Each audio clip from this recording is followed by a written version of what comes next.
Imagine this. You wake up exhausted, not from lack of sleep, but from the people around you, their demands, their moods, their invisible pull on your spirit. You give, they take. You listen, they drain. And yet, when you try to name it, there's nothing concrete to point to. No betrayal, no obvious malice. Just a slow, creeping emptiness where your energy used to be. What if this isn't just fatigue? What if it's something far more insidious? A hidden transaction of the soul, where you pay with your vitality and receive nothing in return. Carl Jung warned of the shadow, the unspoken darkness we carry. But what if others project theirs onto you, siphoning your light to feed their own voids? Why do we tolerate this? Why do we ignore the theft of our most precious resource, our inner fire? The answer lies in a deception so subtle, you've mistaken it for kindness. The truth is, this draining of energy is not accidental.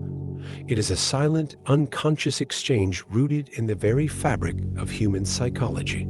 Carl Jung called it psychic vampirism, the way some individuals, often unknowingly, feed off the emotional and mental reserves of others to sustain their own unstable sense of self.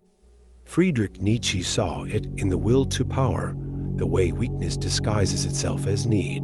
Manipulating the strong into servitude, modern society worships selflessness, yet perverts it into self-erasure.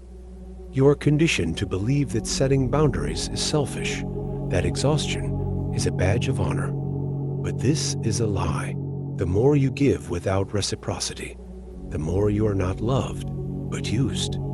Jean-Paul Sartre warned, hell is other people, not because they are evil, but because they trap you in their unresolved chaos. The question is no longer why this happens, but how long you will allow it. The cost is not just your energy, it is your soul's sovereignty. And the reckoning begins when you see the chains.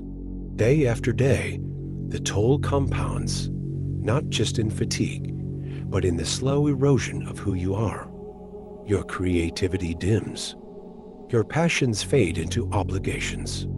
The world feels heavier, not because life has changed, but because you have been colonized by the unmet needs of others.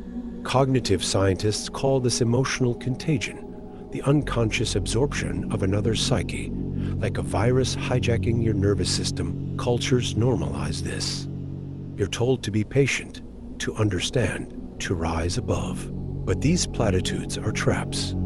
Viktor Frankl wrote that between stimulus and response lies a space, your power to choose. Yet how can you choose when you no longer recognize your own voice? When every yes is really a surrender? The greatest danger is not the draining itself, but the normalization of it. Like a frog in boiling water, you adjust until one day you wake up and realize you have lived a life that isn't yours. The clock is ticking. Will you notice before it's too late? The escape begins with a single radical act, the refusal to apologize for existing. Nietzsche proclaimed, you must become who you are, but first, you must sever the invisible threads tying you to others' hunger. This is not selfishness. It is survival.